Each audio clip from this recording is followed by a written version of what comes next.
So I keep, you know, having all of these, excuse me, random thoughts throughout the day and stuff about different things and such. And I think that I decided that I should record what I'm thinking and, you know, share it, you know, eventually, you know, if I deem it something to share, whatever. But, you know, today, this morning, I'm thinking about DCYF, and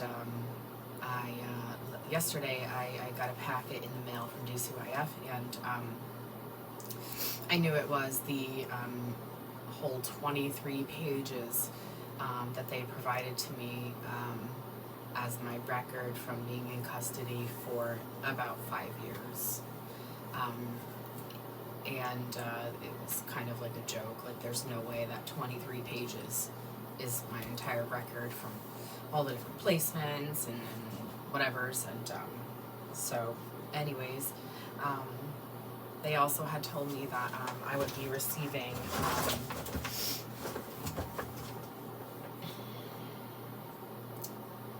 a letter. They said there was a letter in my file addressed to me, so I was very curious to see what that was going to be. And so I checked the mailbox this morning and opened the folder from DCYF, and in there the letter was it was a card from my grandma Carol.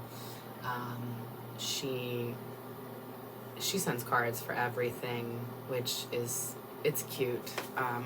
When I was a kid, we used to get so excited because she still, to this day, she sends them to my kids too, and you know, I will miss that terribly one day when she's gone, but she'll send cards with $1 or $2 and then a bunch of stickers or little different fun note papers with patterns or prints on them or whatever that she thought was cute. And so she'd do this for everything. And so she had sent a card, like a get well card to me, and it's postmarked in 2002. I think it's November. My 2-year-old is yelling in the background. She's another promise. So I opened this card, and there's a dollar bill in it. Well, let me back up. I opened the envelope, and the envelope has, you know, the 23 pages, which also has incorrect information about my placements, which is super frustrating. I might have to pause here and go check on her. Sorry. Alright, sorry.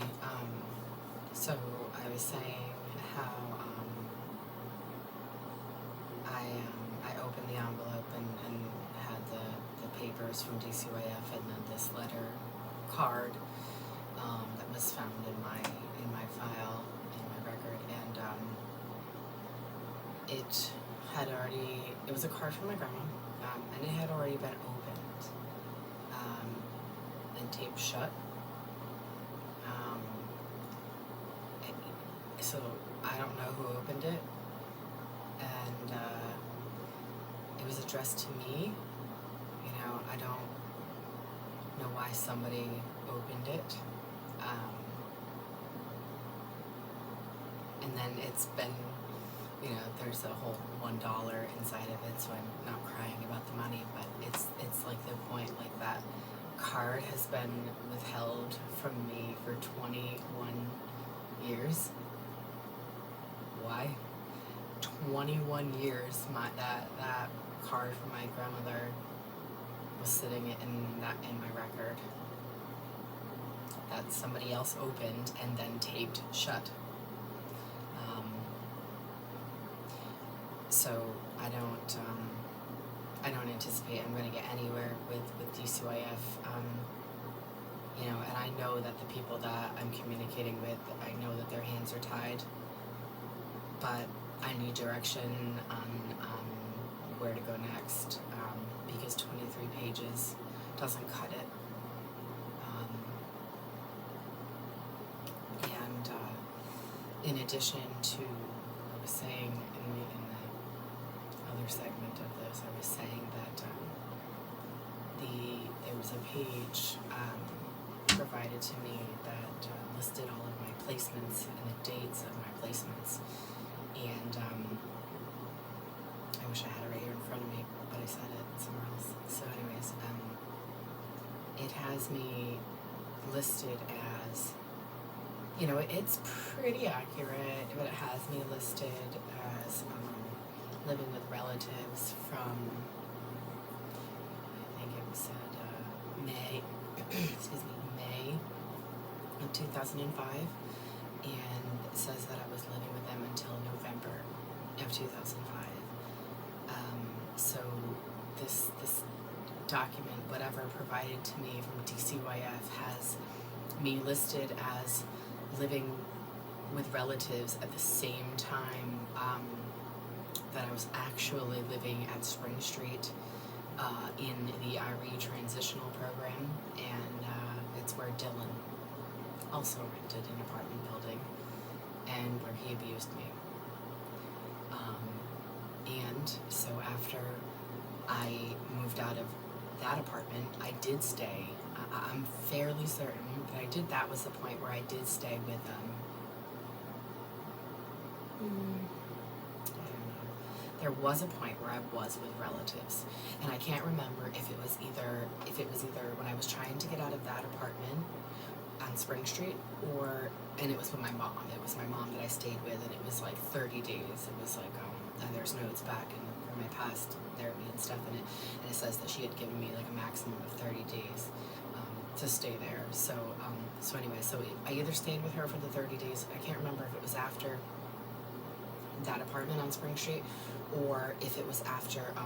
It would have been before the apartment on Spring Street, because my former foster mom, I call her my foster mom. She's actually she was the program manager of the IRE transitional program. I mean, she developed the program within DCYF. So, but I call her my foster mom, Amanda. And so we had a falling out before I ended up in Westerly on Spring Street, and I was in Butler. Excuse me. And I was in Butler for a while, and then I think that what happened, I think this is the correct scenario, was that I came out of Butler and I stayed with my mother for like 30 days or something before I found the Spring Street apartment. Either way, it still doesn't, I did not live with her from May until November, because in August I was in fact living at Spring Street on August 11th, where, you know, he raped me. Not that he didn't rape me morally at that time, because he certainly did. But anyways, I had rented also, after 24 Spring Street, I rented an apartment at 52 Oak Street. It was the third floor, and it was from, I believe, the Bruno family. I think it was a girl I went to school with. I think it was her grandparents' house or something like that. But anyways, that was paid for by, you know, DCYF, by the IRE transitional program, not relatives. You're missing that information. I'm so frustrated with DCYF right now, because it's almost like, you know, they have the incorrect information about where I really was, and it's like their document almost invalidates what I'm saying. And, you know, I'm not going to tolerate it. I'm not going to just leave them alone. I will send email after email after email, because this is just, you know, the mistake is not right. And give me my records.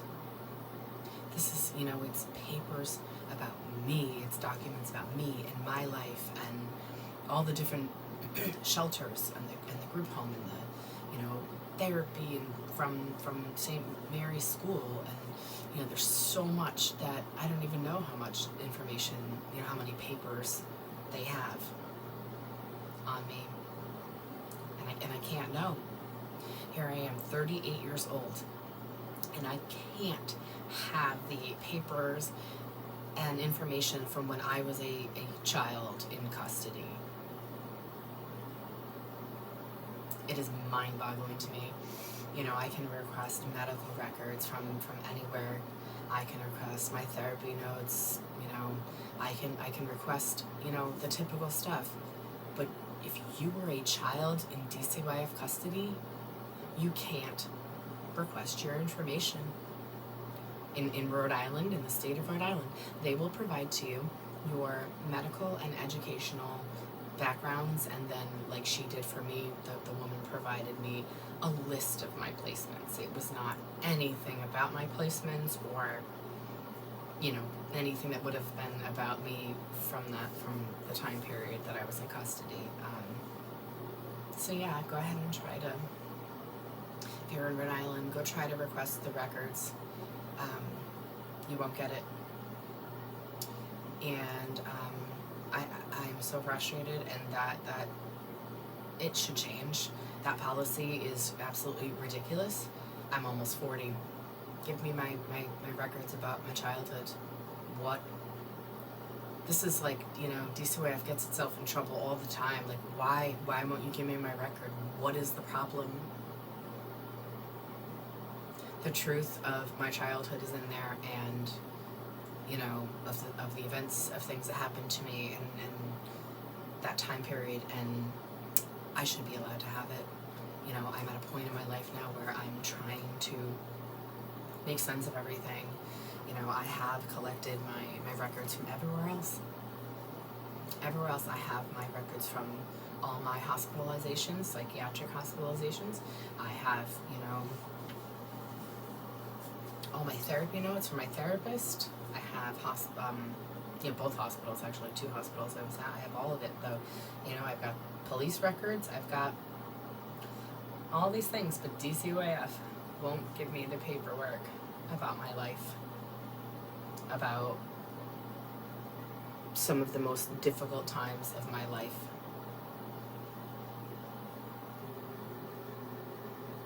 I should be able to see notes written about me, or all of it. You know, what medical history, I mean, the papers that were provided to me, it's just, I'm sure that they have more. I don't understand. Anyways, so that is my frustration today with DCYF.